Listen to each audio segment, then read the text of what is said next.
Très bien. C'est bien cadré. Alors, on étudie le Tafreshan Bet du Rabbi Rachab. Que Dieu vous bénisse chacune en particulier. Parce que chaque juif est particulier pour Dieu, il est unique. Et Dieu l'aime pour ce qu'il est, avec tout ce qu'il y a en lui. On pourrait dire avec le bien et le mal, mais pour Dieu, il n'y a pas de mal. Le mal, c'est une invention pour nous faire avancer dans le bien. Et c'est comme la notion de mitzvah tassé, mitzvah lo tassé. Une mitzvah que l'on accomplit, une mitzvah que l'on n'accomplit pas. Et la question, c'est quand on n'accomplit pas une mitzvah, comment elle peut être une mitzvah puisqu'on n'accomplit pas? En fait, ne pas faire, c'est aussi une mitzvah. Voilà. Donc en fait, le mal, il est dans une notion de ne pas faire. C'est là où il est important. Quand on ne le fait pas, il est beaucoup plus grand que quand on le fait. Quand on le fait, finalement, il prend une metsiout. Il prend une existence, non pas dans le chepsa, non pas dans l'objet. Il n'y a pas d'objet de mal, en réalité, puisque non melevado, tout est Dieu. Mais dans le gavra. Dans le gavra, c'est dans l'homme. Dans la conscience, le mal prend une existence. Et tout le travail de sortir de l'exil, c'est de sortir de la perception du mal. Si bien qu'un tzaddik gamour ne voit pas le monde comme on peut le voir, il voit le monde dans sa notion de bien absolu. Vous voyez? C'est pour ça qu'il est un juste parfait, un tzaddik gamour. Donc de voir le mal, ça fait partie du travail qui nous fait grandir pour nous débarrasser de cette vision du mal. D'accord? Je dis dans ce sens-là, dans le fait que on doit arrêter de voir le mal, petit à petit s'avancer vers le bien, et être capable de penser bien, et alors de concrétiser le fait que tout va bien. Tout va bien parce que tout est bien. Parce que au départ, non milevado, et que les tatars panumine, ça veut dire qu'il n'y a rien d'autre que Dieu, et rien n'est vide de lui. Comment le mal peut exister? En fait, la notion du mal, c'est la notion de ce qui est en bas, comme on a déjà dit en araméen, miléal ou milera. Milera, c'est ce qui est en bas, miléal, ce qui est en haut. La notion de haut et de bas a été bousculée aujourd'hui, mais le bien aujourd'hui prend sa place également dans ce monde, puisqu'on a conscience que l'essentiel, c'est Atzmut, l'essence de Dieu. D'accord? Voilà, à partir de là, le Rabbi Rachab nous dit dans le Tafreshan Bet, Dafnoun, Lamed Aleph, le Perek Lamed Aleph, Vine Gimel Madrigot Elu En Gimel Prino Nekudav Kav Shetar. C'est trois niveaux que l'on a étudiés auparavant, que l'on a vus dans plusieurs niveaux, et on ne va pas revenir encore dessus, et sont dans une configuration de Nekuda Kav Shetar. Qu'est-ce que ça veut dire? Un point, une ligne et un espace. Vous voyez cette notion-là, le point, la ligne et l'espace, c'est toute la configuration de tout ce qui existe. Le Rashash dira dans le Drush Hadaat, Chochma Bina Vedat. Chochma, le point, enfin le Rashash ne rapporte pas par rapport à ça, mais en disant que Chochma Bina Vedat réunit tous les enseignements, tous les niveaux. Et que celui qui n'a pas compris ça, il n'a rien compris à toute la Kabbalah. Donc on peut tout résumer dans Chabad. Chochma Bina Vedat. Chochma, c'est le yod du nom de Dieu. C'est une nekuda, un point. Le et du nom de Dieu, qui est la bina, c'est toute la etrarvut.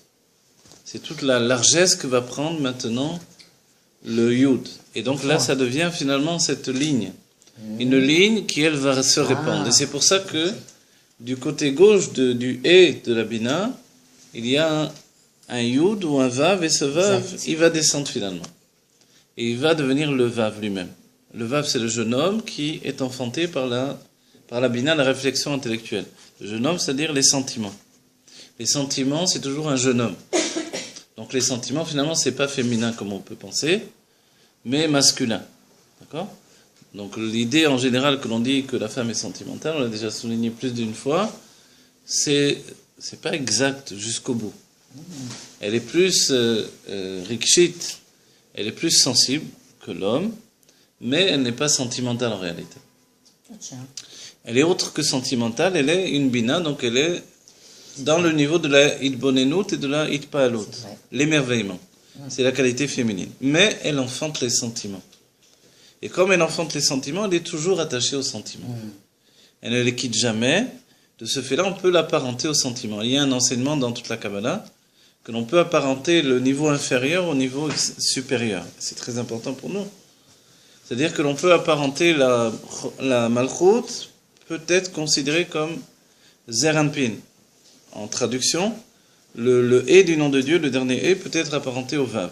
En traduction à nouveau, pour notre psychologie, on va dire, la femme dans le début du mariage ou la jeune fille, ou l'être qui agit, peut être considéré comme les sentiments, avant qu'il ait atteint finalement la plénitude des sentiments. Vous comprenez ça? Le Neshama comprend sûrement. Non, ça va, vous comprenez ce que je dis? Oui. Je reviendrai. Je vais mettre le panneau sur la porte. Je reviens dans 5 minutes. Voilà. Quoi qu'il en soit, revenons au Rabbi Rachab et on va revenir sur ça en même temps. Oui, non, on va revenir en même temps sur ça. Nekuda Kav Shetar, c'est toute la définition de tous les développements depuis la source. D'accord? Mais la source exprimée, on va le voir dans les détails. Donc vous vous rappelez, Nekuda, un point, comme le Yud. Kav, c'est une ligne. Maintenant, je l'ai fait de ce côté-là. Peut être de ce côté-là également. Plus précisément de ce côté-là. De manière habituelle, on la désigne de ce côté-là, mais on va dire la Elokut, le divin, c'est pas géométrique. Donc en fait, ça peut être ce côté-là, peu importe. Les définitions de lieu, d'espace d'en haut et d'en bas sont autres que ce que l'on peut penser. Ceux qui se rapportent le plus, justement d'après le Drushadal, dans l'idée, c'est justement ce que l'on dirait en hébreu les mémadim, en français les dimensions. C'est-à-dire que des dimensions différentes sont imbriquées les unes dans les autres. Et en réalité, on ne peut pas les séparer, mais chacune des dimensions est aussi loin l'une de l'autre que les sages donnent une image de Arba Meot Shana. Vous voyez, de 400 ans, pardon, de 400 ans. Cette définition, on dit entre chaque monde, il y a 400 ans. En vérité, il n'y a pas 400 ans. Alors, qu'est-ce que c'est cette définition? C'est une définition de connotation de l'espace-temps quand il est, on va dire, appréhendé de manière imagée. Voilà, j'essaie de vous dire de manière... D'accord? C'est-à-dire, donc, mais en réalité, il n'y a aucune séparation, même pas d'un cheveu, entre une dimension et une autre dimension. Si bien que toutes les dimensions se trouvent ici. On peut appeler dimensions également les mondes divins. Le monde de Hatzilut se trouve ici, nous dit le Tzemar Tzedek, le Maggid de Mezrich. Il se trouve ici. S'il se trouve ici, pourquoi nous ne sommes pas dans le monde de Hatzilut? En fait, c'est ma conscience qui, elle, est sortie du monde de Hatzilut, qui perçoit le monde à partir du monde de Bria, de la création. Donc à partir de ma conscience, je suis sorti du monde de Hatzilut. Mais en réalité, nous sommes quand même dans le monde de Hatzilut. Si bien que nous ne sommes que des vêtements du monde de Hatzilut, dans lequel se trouvent les âmes. Ça va? Oui. Les âmes se trouvent dans le monde de Hatzilut. Et nous sommes comme les vêtements d'expression de nos âmes qui se trouvent dans le monde de Hatzilut. D'accord? Donc en fait, le travail de la prière, par exemple, c'est la fusion avec notre âme, qui, elle, se trouve encore dans Hatzilut. Vous comprenez ça? C'est simple. Mais sans Toda. Sans Toda, ou avec... C'est-à-dire sans le ressentir, le percevoir, ou alors vraiment comme d'autres, comme les tzadikim qui le perçoivent, qui le ressentent. Voilà. Nous sommes des tzadikim, Ve'amer Kulam tzadikim, et pourtant on ne ressent pas, parce que nous sommes plus proches de l'essence que du monde de Hatzilut. D'accord? Et l'essence, elle se trouve dans le monde de la matière. Oui, je ne l'ai pas dit comme quelque chose qui est à un niveau moindre, au contraire. Comme nous sommes plus loin des dévoilements divins, alors nous sommes plus proches de l'essence. Donc l'essence, c'est on va dire, c'est le grand cadeau de la Géoula, lequel est un cadeau qui s'obtient avec tout le travail de l'exil. Donc c'est pas une chose gratuite et en même temps, comme toujours, c'est seulement Dieu qui peut nous le donner. Il peut nous donner cette essence, tout autant il se donne lui-même. Vous voyez, Dieu se donne dans son intimité. Se donner pour Dieu, c'est enlever finalement le voile de la conscience qui nous empêche de le percevoir. Ça va? C'est-à-dire que tant que Dieu n'est pas perçu, c'est qu'il y a un problème en nous qui nous empêche de le percevoir. Ce problème, c'est la conscience humaine. La conscience humaine, c'est la création. Donc si la conscience humaine est la création, en fait, on comprend bien que dépasser la création, c'est dépasser la conscience humaine. Ce que nous demande Dieu, c'est d'atteindre le dépassement de la conscience humaine par la fusion avec la conscience divine. Pour ça, pour ce faire, il faut utiliser l'âme intellectuelle. L'âme intellectuelle est justement l'intermédiaire entre elle représente la conscience humaine, d'accord ? Et en réalité, cette âme intellectuelle, elle peut devenir le lien entre l'intellect de l'âme divine et l'intellect de l'âme animale. D'accord ? C'est-à-dire qu'il y a en nous un animal. Qu'est-ce que ça veut dire d'être un animal ? Un être qui vit avec la tête en bas. Tant qu'on vit avec la tête en bas, on ne voit que le bas. Donc en fait, le fait que l'on puisse, comme on a dit, maintenant je reviens sur ce que l'on a dit auparavant, être apparenté à un niveau supérieur, c'est que finalement, en nous, il y a également le niveau supérieur. C'est-à-dire que la Malchout s'appelle Malchout également au nom du Meller qui s'appelle Malchout. Le roi et la royauté, a priori, c'est deux choses différentes. Et en fait, il y a un roi qui est Zeranpin, les sentiments du monde de Hatzilut. Donc les sentiments peuvent être un roi. Comment c'est possible que les sentiments puissent exprimer la royauté ? En fait, c'est lorsque les sentiments sont, on va dire, dans le terme de la Kabbalah, metukanim. Voilà. Metukanim, mais pas dans le sens habituel où on l'entend. Metukanim, ça veut dire reconstruit. Les sentiments du monde de Hatzilut sont des sentiments reconstruits à partir du Tohu, ou de la brisure des réceptacles du monde du Tohu. En d'autres termes, simplement, quelqu'un avait des sentiments naturels qui lui a occasionné une brisure. Une brisure, ça peut être une dépression, tout simplement. D'accord ? Mais bon, on dit aussi un mashber, quelque chose qui a fait que c'était insupportable. Et comme c'était insupportable, il y a eu en lui une brisure. À partir de là, il a dû se reconstruire. Ce qu'enseigne le Etzraïm, c'est que la reconstruction vient des débris de ce qu'il y avait auparavant. Et c'est là où très souvent, quand on est Baal Tshuva, on a l'impression qu'on va se reconstruire à partir de nouveaux kelim. Et à un moment ou à un autre, on se rend compte qu'on n'a pas les matériaux de reconstruction. Parce que c'est assez étrange. On dit qu'un Baal Tshuva, il est une créature nouvelle, comme un guerre exactement, vous voyez ? On va dire, mais est-ce qu'il est totalement quelqu'un d'autre dans ce cas-là ? C'est bien que s'il a fait des avérotes, après on peut lui demander, c'est toi qui as fait ça ? Il dit non, pas du tout. C'est pas moi, c'est l'autre. C'est pas moi. Alors, est-ce que c'est un mensonge dans ce cas-là ? Les sages disent que c'est pas un mensonge en vérité. Ouais. Ça serait une reconstruction. Alors voilà. Mais en fait, c'est une reconstruction. Dans le sens où le matériau qui a été brisé, c'est un désir qui a été brisé. En termes simples, raccourcis. Si le désir a été brisé, ça ne veut pas dire pour autant que le désir était quelque chose de néfaste, de négatif. Le désir est toujours bon. Simplement, le tout, c'est de l'habiller dans des kelim de tikkun. Simplement, si un homme désire une autre femme, c'est que Dieu préserve. S'il désire sa femme, c'est bien, c'est la bracha. Vous voyez ? Si un homme désire courir dehors dans la rue comme un fou, s'il veut maigrir et qu'il court dehors, dire c'est bien, quoi. Oui, Je sais pas, je dis n'importe quoi. Mais vous comprenez ? C'est-à-dire que la même chose, elle est là dans deux niveaux. Vous voyez ? Elle est là dans deux espaces, dans deux structures. C'est la structure qui a été mauvaise auparavant. On va dire pourquoi la structure était mauvaise dans les mondes divins. Parce que la structure elle-même était une structure de Tohu. C'est-à-dire que si la structure est une structure de désordre, c'est quoi le désordre divin ? C'est que la structure elle-même, elle désire. Vous voyez ? Si la volonté, elle est dans un état de désir, donc elle est dans un état actif, elle ne peut pas être maintenant un cli. Être un réceptacle, un cli pour recevoir l'influence du désir qui vient s'habiller. Le rabbi dira que quand le désir se dévoile, la volonté, voilà, elle se retire pas réellement, dit le rabbi, mais elle est comme En sourdine. Voilà, comme en sourdine, elle devient beaucoup plus petite. Elle se répète ici. Et la même chose quand la volonté se dévoile, d'avoir les fnératson, rien ne résiste à la volonté, pas même le désir. Le désir, lui, se fait tout petit. Mais les deux sont toujours là en réalité. Donc qu'est-ce que c'est un désir de Tohu? C'est un désir qui n'est pas capable, au moment où la volonté est dévoilée, ce désir n'est pas capable de se faire tout petit.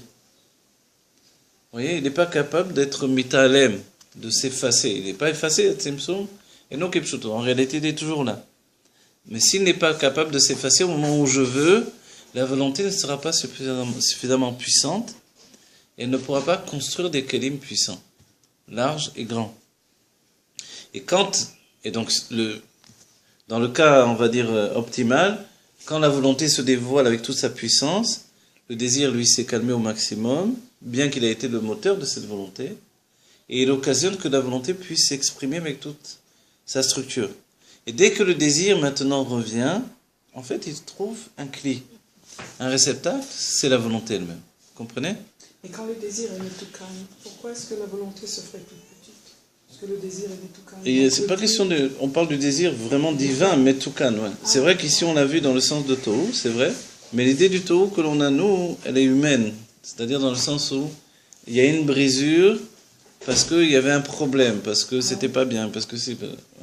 Pour nous faire comprendre, on nous donne pas mal d'images comme ça. Mais il ne faut pas oublier qu'on est dans un monde de Kedusha absolu, de bien absolu, et qu'en réalité, la brisure des réceptacles, la Shurat HaKelim, elle n'est pas du tout une notion de mal, une notion qui ressemble à nos manques, à nos insuffisances, etc., etc. C'est deux puissances, comme la puissance de l'âme, qui se dévoile dans son paroxysme, quand elle est encore englobée dans sa conscience de divin absolu. Et s'il y a un niveau de divin absolu, comment ça fonctionne? Et ça a fonctionné comme ça. Normalement, donc la notion, c'est que l'un s'efface pour laisser la place à l'autre tout en restant là. Parce que s'il n'y a pas du tout de désir, il ne peut pas y avoir vraiment de volonté. Vous voyez? Et s'il n'y a pas vraiment de volonté, il n'y a pas de désir non plus, il n'y a pas de plaisir non plus. Vous voyez? Quelqu'un, maintenant, ne peut pas s'abandonner au plaisir tant qu'il veut. Le problème de l'adolescence, par exemple, c'est de désirer des choses, et le désir, donc la volonté, va prendre le dessus sur le plaisir lui-même. Alors que l'enfant, il ne veut que désirer immédiatement, donc avoir du plaisir immédiat. Vous voyez? L'enfant est dans un état de désir tout le temps. Il veut ça, il veut ça, il veut ça, il veut ça. Toutes ces crises sont le fait qu'il ne peut pas rassasier un désir immédiat. Donc il n'arrive pas à attraper tout le plaisir qu'il voudrait. Donc l'enfant est dans un monde de taux. Et tout le travail, c'est de le structurer, de lui apprendre ce qui est bon, ce qui est... Et on le voit. Un enfant, il fait une crise pour une chose, on lui propose une autre chose, c'est fini, en 2 secondes. La chose précédente a disparu. Et pour nous, on a l'impression qu'il fait une telle crise que si on ne lui donne pas, ça va être la fin du monde. Et quelquefois, quand on est capable de dire, eh ben non, tu n'auras pas ça, mais je te donne ça si tu veux. L'enfant, tout à coup, il ne pleure plus, il prend autre chose. Parce que c'est un désir immédiat et un plaisir immédiat qu'il veut. L'adolescence, c'est exactement le contraire. L'adolescence, c'est... Jusqu'à la Géoula, on est adolescent. Donc l'adolescent, lui, au contraire, il a un désir infini. Et c'est pour ça que les sages disaient qu'elle vienne la Géoula, mais pas de mon temps. Non, si tu veux la Géoula, tu dois l'avoir tout de suite, sinon, qu'est-ce que ça veut dire? Ou tu veux la Géoula ou non? Si tu ne la veux pas tout de suite, tu ne la veux pas, dis-nous, c'est mieux. On comprendra mieux, non? Comment les Tanaïm pouvaient dire une chose pareille? Parce que c'est une notion de désir qui, lui, est tellement puissant. Le désir et la Géoula, c'était tellement puissant en eux que finalement, ils étaient capables de dire qu'elle vienne, mais pas de mon temps. Dans le sens où, si je vais l'attraper, j'ai peur qu'elle soit inférieure au désir que j'en ai. Vous voyez? Enfin, il faut bien qu'il y ait un... C'est le syndrome de...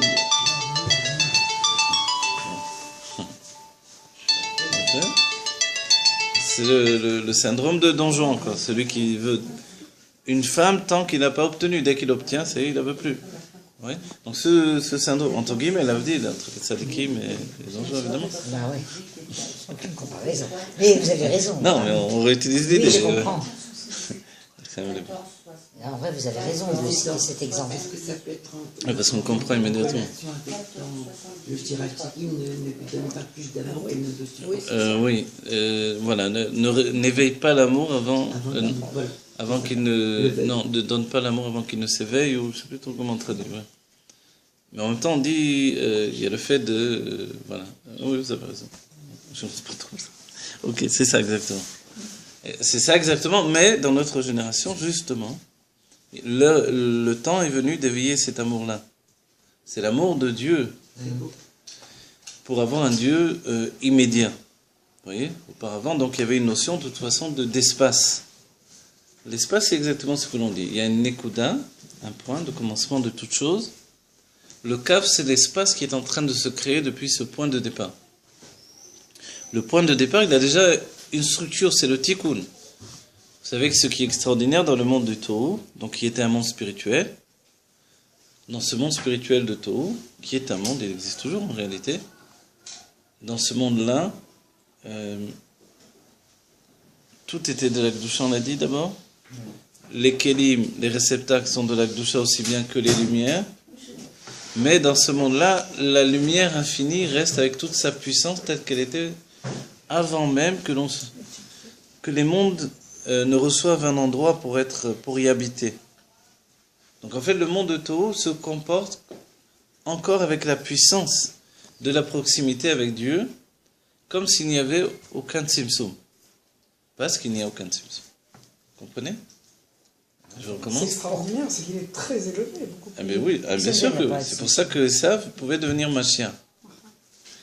La notion, il n'y a pas de tzimtzum. Si le tzimtzum est no kepshuto, si Dieu ne s'est pas retiré mais qu'il s'est juste voilé, c'est comme le désir et la volonté dont on a parlé. Le désir n'a pas disparu quand la volonté est là. Si elle avait totalement disparu, on n'aurait pas le moteur de la volonté. Oui. Et ainsi de suite. Donc en réalité, ce que l'on se rend compte maintenant quand on analyse cette sugiya, ce sujet-là, c'est qu'il n'y a pas eu de shvira dans l'intellect. Il n'y a pas eu de brisure des réceptacles de l'intellect. C'est ce qui nous donne de comprendre que c'est seulement l'intellect qui peut reconstruire les sentiments. C'est toute la chita du Tanya. Je recommence. Vous savez, vous avez 10 sphirot dans un monde. Dans le monde de Tohu, qui est un monde spirituel, d'avant le monde de Hatzilut, il y avait 10 sphirot. Simplement, la lumière était à un tel niveau d'expression, donc la lumière avec tout son niveau de désir et de volonté, que ça a occasionné une brisure des réceptacles. Okay? Les réceptacles se sont brisés. Quels étaient les réceptacles? Les réceptacles, c'était les sentiments du monde de Tohu. Les sentiments. La question se pose, est-ce que les sentiments de l'intellect ont été brisés également? Vous comprenez ça, ce que ça veut dire? L'intellect aussi a des sentiments, à un tel degré qu'on a dit tout à l'heure. La femme n'est pas sentimentale. Elle possède ce qui s'appelle les sentiments de l'intellect. Vous voyez? Vous comprenez? Ce qui s'appelle l'Aitpa'alut, l'émerveillement. L'émerveillement, c'est féminin, ce n'est pas masculin. Les femmes le savent très bien, les hommes ne s'émerveillent pas beaucoup. C'est vrai, alors ça, c'est mais non, s'émerveille peut-être pas pour les mêmes choses, vous voyez? Non, mais quand un homme il gagne au loto, il s'émerveille, tout à vous. Il faut des trucs très solides. Mais sinon, il n'a pas en lui le déclenchement de l'émerveillement. Voilà. Parce que c'est féminin. C'est ça, en fait, les sentiments féminins. Vous voyez? Ce sont les sentiments féminins, tandis que les sentiments masculins, ils sont là. Quand on voit la gvura d'un homme, elle est très forte, quoi. Et on voit qu'il a une katnout dans sa gvura. Je traduis. Il a une petitesse d'esprit, une étroitesse d'esprit dans... Je parle de moi, là. Je vais parler de mon mari. Voilà, je parle de ce que je connais. Non, mais comment vous définissez cette œuvre? Il a une étroitesse d'esprit dans sa rigueur. Vous voyez? C'est-à-dire que quand entre guillemets, il s'énerve sur une chose, il se prend la tête sur une chose, il est enfermé là-dedans. Il est capable de répéter 50 fois, ça m'énerve, c'est pas possible, pourquoi? Parce que ça l'enferme dans ce système-là. Oui. Il arrive, c'est pas propre la maison, ça lui prend la tête. Comment on peut vivre comme ça? Tac, tac, tac. Et ça, c'est l'enfermement dans les sentiments. Oui. Et la femme, on voit qu'elle n'a pas l'enfermement dans les sentiments, puisqu'elle peut très bien vivre avec la maison en balagan, avec les enfants qui ont renversé toute la maison. Elle sait que c'est la situation des enfants qui ont renversé toute la maison. Donc elle vit avec ça, et la maison... Du coup, on s'aperçoit qu'elle n'est pas enfermée dans les sentiments. Vous voyez? Quelle femme. Alors, mais elle a la notion d'émerveillement. D'émerveillement, c'est-à-dire elle est stupéfiée également. Donc elle est stupéfiée de voir son mari comme ça. C'est pas possible qu'il s'en sort pas, ça va, on a compris, il a dit. Donc en fait, il y a cette double notion. Et les sages ont dit de manière générale que la femme est dans les sentiments par rapport à l'homme, qui est dans l'intellect. C'est dans la notion les plus émotives que lui. Mais l'émotion, c'est ça, c'est la notion d'émerveillement, de réaction, qui vient de l'intellect en fait. Vous voyez ? Et l'homme, pour qu'il accède à l'intellect, il doit se couper de ses sentiments. Alors il devient froid. C'est la froideur de la chokhmah. Et là, il est devenu très froid d'un seul coup. Vous voyez? C'est ça ce qu'il y a dans l'homme. Ou dans les sentiments, jusqu'au bout. Ou la froideur intellectuelle qui vient de la chokhmah, qui est de la nature de l'eau. Et du coup, alors, il est très... Il peut être très dur. Plus dur dans la rigueur, comme on a parlé auparavant, une rigueur excessive et obsessive, mais dur parce que maintenant, il est dans l'intellect. Il parle plus... donc, il prend plus des gants pour dire les choses. Vous voyez? Donc, dans ces deux notions-là, on a l'homme. Et la femme se trouve entre ces deux situations-là. Un homme sentimental, un adolescent, et un homme froid, intellectuel. Donc lui, il bascule de ce niveau à ce niveau-là, et elle est au milieu des deux. Elle est très souvent la cause du basculement. Voilà, la cause de ce qui le fait basculer. Basculement, c'est se dire. Bon, d'accord. Donc elle est souvent la cause, ça veut dire que sans le vouloir, elle est dans un niveau d'action qui fait passer l'homme d'un niveau à l'autre. Et là, on comprend bien comment la femme peut élever son mari. Elle peut d'abord le sortir des sentiments et le mettre dans l'intellect, mais l'intellect chez lui il est froid. Donc finalement elle le ramène vers l'intellect en action qui est la bina, ce que le mari peut traduire également, qui se traduit chez l'homme par les sentiments. À nouveau je précise, c'est-à-dire que quand l'homme rentre avec la femme dans l'intellect féminin, ça s'exprime chez lui par les sentiments. C'est-à-dire quand l'homme discute avec la femme, il ne peut pas s'empêcher d'intégrer ses sentiments dans la discussion. De là, il manque de patience, il s'énerve, il essaie... Vous voyez? Tout ça, ce cycle Vous avez compris là, ce point-là? Ou il est dans un intellect froid, on ne calcule plus, il n'a plus aucune délicatesse. Il ne comprend même pas, mais je te dis les choses parce que c'est comme ça. Tout à fait. Donc je ne suis pas en train de... Je ne vais pas prendre mes gants pour vous expliquer les choses, c'est tout. Il est très froid, très dur. Ou il est totalement dans les sentiments, alors là, il est tout entier, ou soit dans l'amour, soit dans la rigueur, vous voyez, ou dans l'un ou dans l'autre. Ça, c'est la structure de l'homme. C'est un cadeau, hein. On ne pourrait pas dire que la femme, tout compte fait, elle est froide, elle est rigueur. La femme est rigueur, mais c'est pas sa nature, vraiment. Elle est dans la ligne de la rigueur, de manière générale, mais elle est dans la ligne de la rigueur quand elle chute de l'intellect, justement. Chez la femme, la rigueur, c'est une chute. Le travail de l'homme, c'est vrai qu'il est très rigueur, mais le travail de l'homme, c'est l'antique et takvorot. C'est de radoucir ces mesures de rigueur. Comment il est radouci avec ses Alors, sentiments? on l'a dit, le Zohar nous parle du kiddush, du motzi et de l'union intime, c'est ce qui radoucit la femme. Vous voyez? C'est 3 niveaux. Tiens. Ouais. Non, mais ça, c'est une découverte. Il essaie, je sais pas, de mettre des gifs, ça marche pas. La femme, elle est radoucie par ces 3 niveaux-là. C'est les intentions. Le motzi, c'est un niveau, le kiddush, c'est un niveau. Le vin, le kos et le vin dedans, ça représente la femme. Le rouge, il vient de la bina. Tiens, c'est bon, ça va. Alors, Et le kos, c'est la malchoute, c'est la royauté. Vous vous rappelez, on avait fait plus d'un shiur sur ça. Et la main de l'homme, qui est le chesed, la générosité dans les 5 mesures de générosité, les 5 doigts. Donc il ne doit pas rajouter une autre main, nous dit le Zohar, puisque sinon ça annule le chesed. Et d'après les Sfaradim, il met de l'eau. D'après la Kabbalah, selon la Chassidut, il va regarder les nérodes dans lesquels se brillent les yeux de Adam Kadmon, et avec ses propres yeux, il va être mamtik, radoucir le vin. La vision vient de la même source que l'eau. Vous voyez? La vision vient de la chokhmah. Voilà, c'est pour ça que les lames, exactement. Et donc il doit radoucir. Et le motzi, la même chose, il trempe le pain dans le sel. D'accord? pour la femme, alors. Tout ça pour la femme.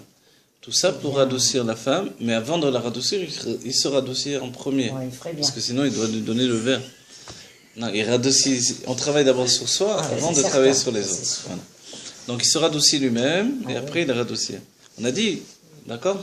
C'est très important ce qu'on a dit. Dans 2 notions, l'homme, il est soit dans les sentiments, tout à fait, avec un côté voilà. L'enfermement des sentiments, c'est comme la lettre sa mère. Elle n'a pas de sortie, ça peut aller jusqu'à des troubles psychologiques, vous voyez. Donc Dieu préserve, mais Quelqu'un qui est enfermé dans les sentiments, c'est ça, il n'arrive plus à s'en sortir. Et en fait, ça devient une obsession pour des petites choses. Après coup, lui-même se dit... C'est vrai, comment vous avez... C'est extraordinaire. Pour sortir l'homme de cette obsession-là... Fais-nous le mot de cire. Au lieu de porter un verre de vin, c'est toujours bon un verre de vin en tout cas.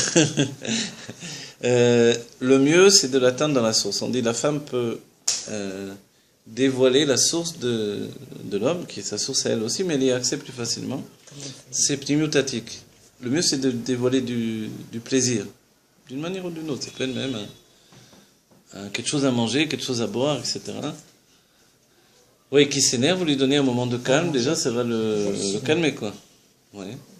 C'est vrai. Un petit verre de quelque chose, assieds-toi, un petit verre de quelque chose, un truc, et voilà. C'est quelqu'un qui est dans le ciel.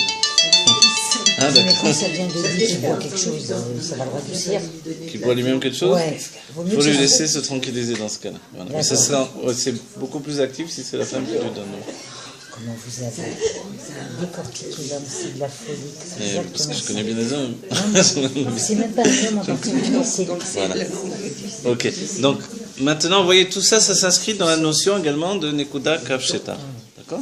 Donc, on comprend bien. Nekuda, c'est le point de départ. L'homme, il est enfermé dans ce point de départ, sans lequel il n'y a rien. Vous comprenez bien ? C'est le début de la conscience d'un certain point de vue. Le début du matériau d'expression, c'est l'homme. Mais il n'est pas capable tout seul de s'épanouir. Donc c'est pour ça qu'un homme qui vit, tout ce que Dieu préserve, il reste enfermé au-dedans de lui. Vous voyez ? Il tourne un peu vinaigre, quoi. Il a des obsessions de vieux garçon de plus en plus. Voilà. Et parce qu'il est enfermé dans cette notion de yod, qui est à la fois l'observation de tout, le côté critique absolu de toute chose. Vous voyez, le yod, c'est comme comment on dit, la porte, l'œil de bœuf, là.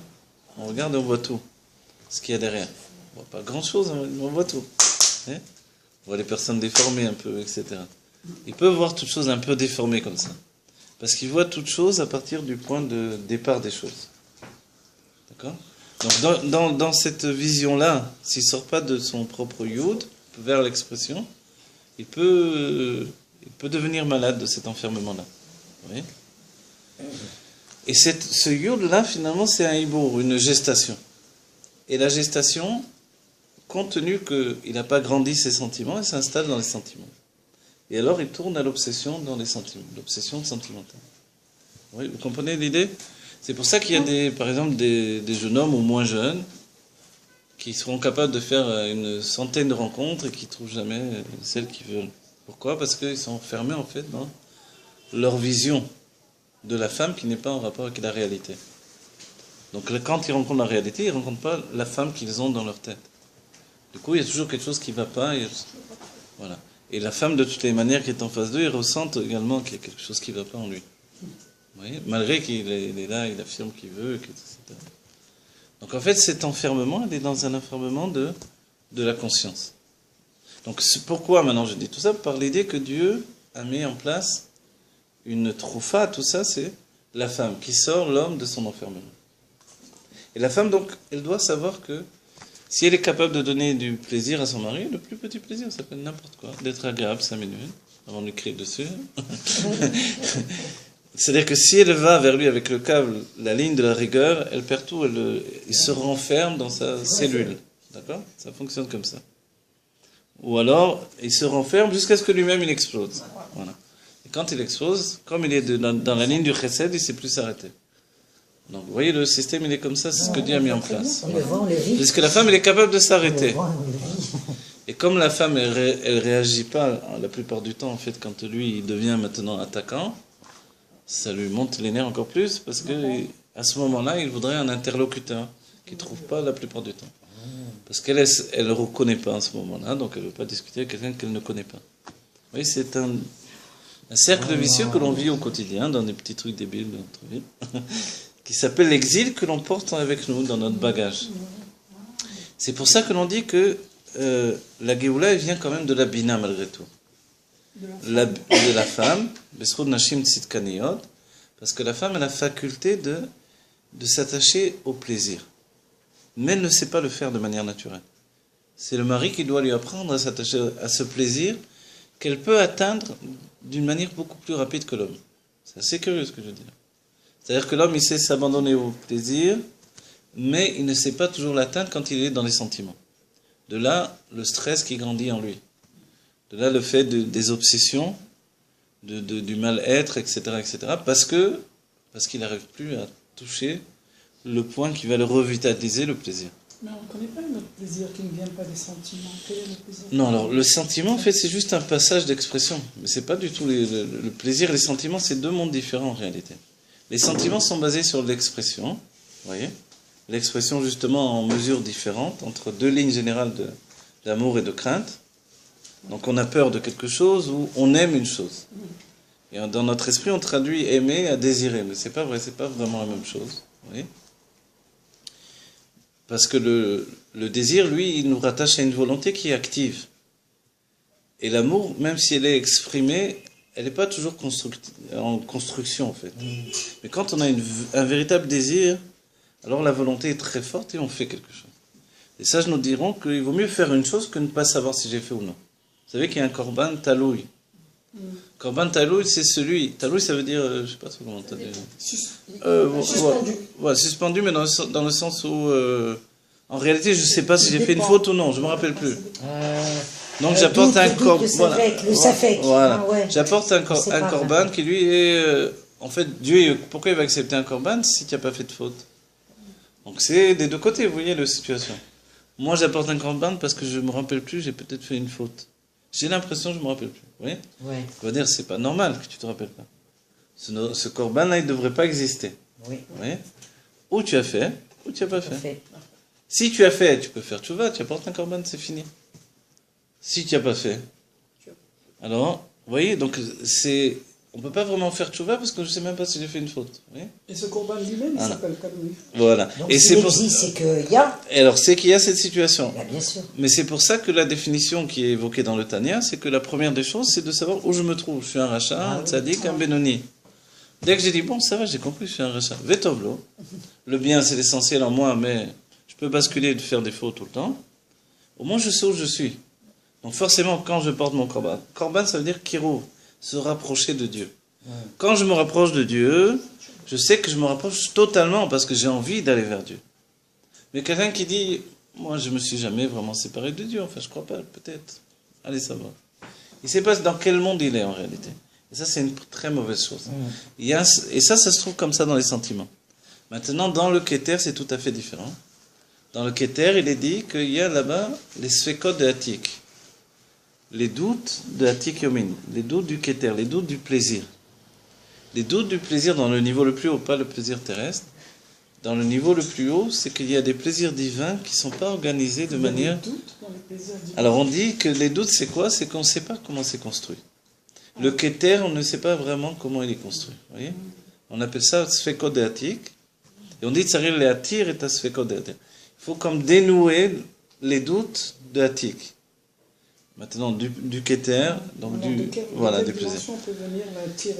Voilà. Alors maintenant, il y a un drouge de Rav Gisbourg, je me rappelle, il dit, l'attir, c'est aussi de permettre. Il faut permettre dans les deux sens. L'attir, ça veut dire dénouer les doutes, ou alors il faut les permettre. Dans le niveau de Keter, en fait, on comprend bien que c'est pas structuré de la même manière. C'est-à-dire que dans l'inconscient, a priori, quand l'inconscient va être géré par les sentiments, ça occasionne des doutes qui sont très nuisibles. Vous voyez, des personnes commencent à avoir des tics, des tocs, parce que, justement, ils sont dans une situation de korban talouï. Ils sont dans une situation, ils ne savent pas vraiment. Je suis religieux, je ne suis pas religieux, je suis gentil, je ne suis pas très gentil, j'ai fait des avéros, je n'ai pas fait des avéros, j'ai fait des bonnes choses aux gens, des gentils, méchants. C'est l'image qu'on a depuis l'enfance, vous voyez? Ça grandit avec nous. Donc ces doutes qui s'installent dans notre vie, ça peut occasionner des troubles. Donc, c'est-à-dire que le corps, il va exprimer des choses qu'on ne comprend pas. Les gens font des gestes répétitifs, etc. Vous voyez ? La dernière fois, j'ai pris une monite. Le chauffeur, il avait plein de tics comme ça. À un moment, j'ai eu un peu peur. J'ai dit, oh là. Il parlait avec sa fille au téléphone, il était en train de s'énerver. Et il voulait de l'argent, il disait non, tu t'es fait avoir, je te donne pas l'argent. Sauf qu'il a donné, mais... parce qu'il s'est arrêté, la fille est venue, il a pris l'argent. Mais on connaît toute la vie des chauffeurs quand on voyage. Mais il avait plein des tics de la main sans arrêt. Tac, tac, tac, tac. Et c'est trop de stress, vous voyez, incontrôlé, une obsession. Une obsession de quelqu'un qui veut maîtriser les choses. Donc en fait, le moyen de tout dénouer, tout ça, c'est justement de se permettre le doute. Vous voyez? Et certains disent se permettre le luxe du doute, un truc comme ça, il y a une phrase comme ça, non? Ah, le bénéfice du doute. Voilà. Le bénéfice du doute. Le bénéfice du doute, c'est quelque chose de positif. Le bénéfice du doute, ça veut dire également que... Voilà, on peut se tromper, on peut voir dans une personne finalement qu'elle n'est pas comme j'ai pensé finalement, etc., etc. Se donner le bénéfice du doute, c'est rentrer dans une situation où les choses ne sont pas toutes blanches ou noires. Et ça, c'est très important. D'accord, je suis un rachat, mais alors, je suis un tzaddik aussi, puisque Ve'amer kulam tzaddikim. Comment on peut être les deux en même temps? Ça, c'est tout le chidouche de notre génération. Vous voyez? Donc, on a déjà dit, la génération de l'exil fait que je suis un rachat ve'tovli, tovli liot rachat. Ça m'arrange en quelque... Voilà, ça m'arrange d'être un rachat dans le sens où je peux faire ce que je veux. Si j'étais un tzaddik, il faudrait que je me tienne beaucoup mieux, vous voyez? Vous entendez? C'est ça, donc tovli liot rachat. Bon, ça va. Mais en même temps, ve'amer kulam tzaddikim. En réalité, on voit qu'on fait des bonnes actions sans arrêt. Dès qu'on nous tend un peu la perche pour faire une bonne action, hop, on la prend. Oui, je vous en prie. Que je donnerai dans Oui, un je moment. vous en prie. Donc, ce que je dis là, c'est qu'il y a un niveau où il faut se laisser aller également. D'accord? Dans notre vie, on n'a pas fait que des bonnes choses. Même, je parle au niveau de l'amitié, au niveau des rapports avec les autres, au niveau de tout ce qui a été notre vie, etc. Dans notre famille, avec nos parents, avec les enfants. J'ai pas été le meilleur père, j'ai pas été le meilleur fils, j'ai pas été... Il y a des moments oui, des moments non. Alors, s'autoriser finalement, c'est ce niveau-là. C'est quoi s'autoriser? C'est savoir que il y a des niveaux tellement élevés où les choses ne sont pas des lignes droites ou tracées, où tout est blanc et noir. C'est faux. Malgré qu'on a l'impression, quand on étudie la Torah, que tout est blanc et noir. Vous voyez? Il y a les tzadikim et les reshalim d'un côté. D'accord? Mais en réalité, on voit que non. C'est toute une infinité de gris.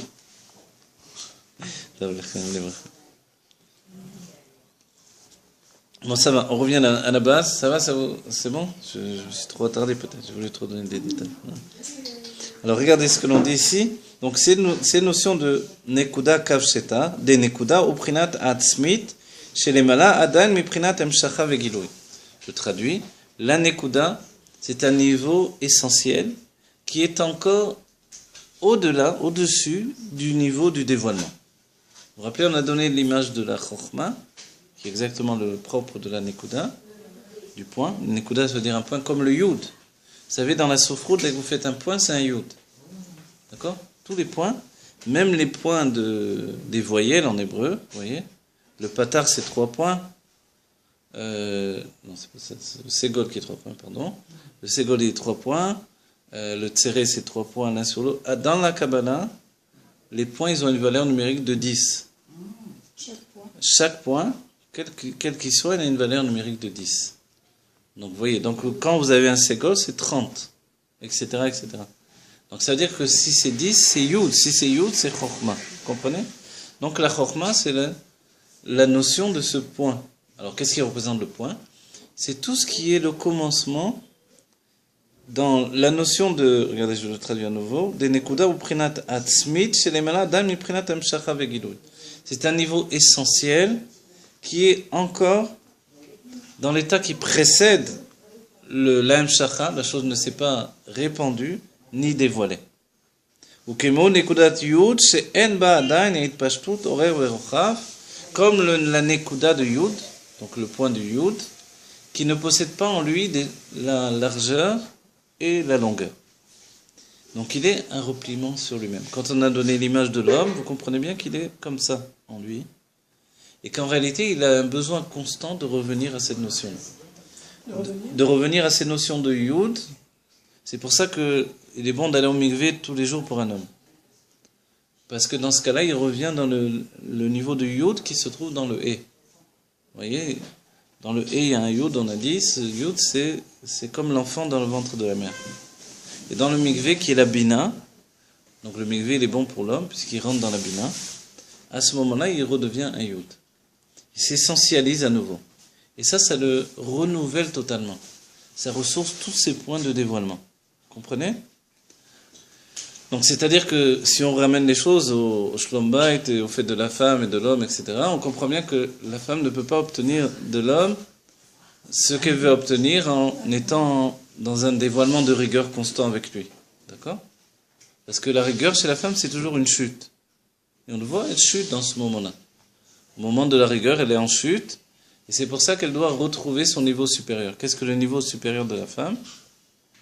On a dit, c'est l'intellect de la Bina. C'est-à-dire, en fait, d'expliquer les choses. Et sachez que dès qu'elle explique les choses, l'homme est capable d'être be'amtaka. Il peut se radoucir immédiatement. Et c'est pour ça que quand il commence à s'énerver, elle, au lieu de réagir comme une femme à ce moment-là, elle réagit comme un homme, elle se renferme, elle aussi dans sa chokhma.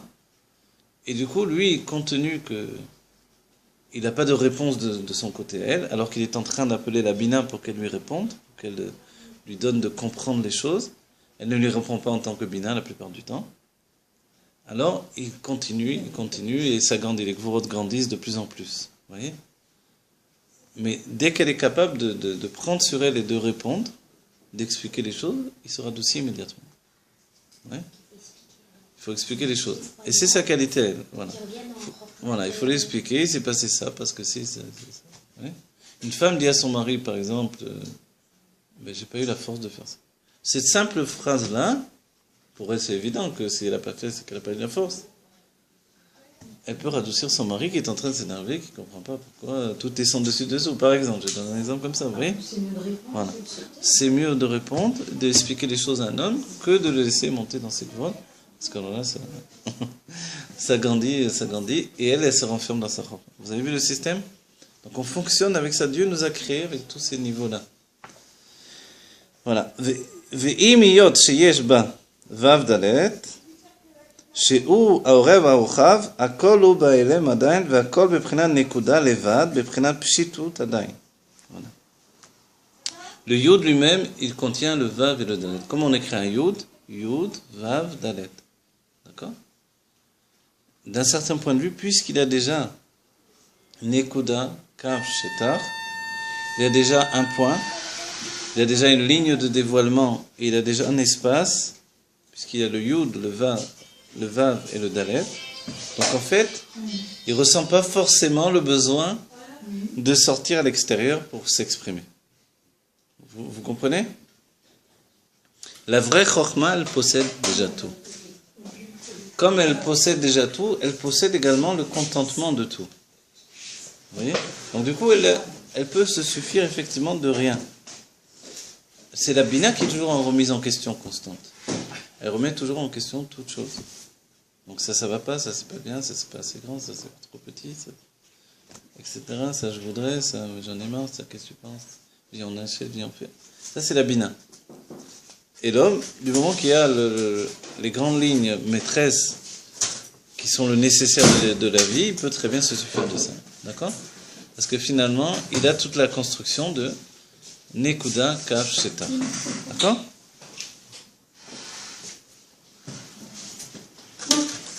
Vous voulez faire une pause d'un instant, là, j'ai l'impression ?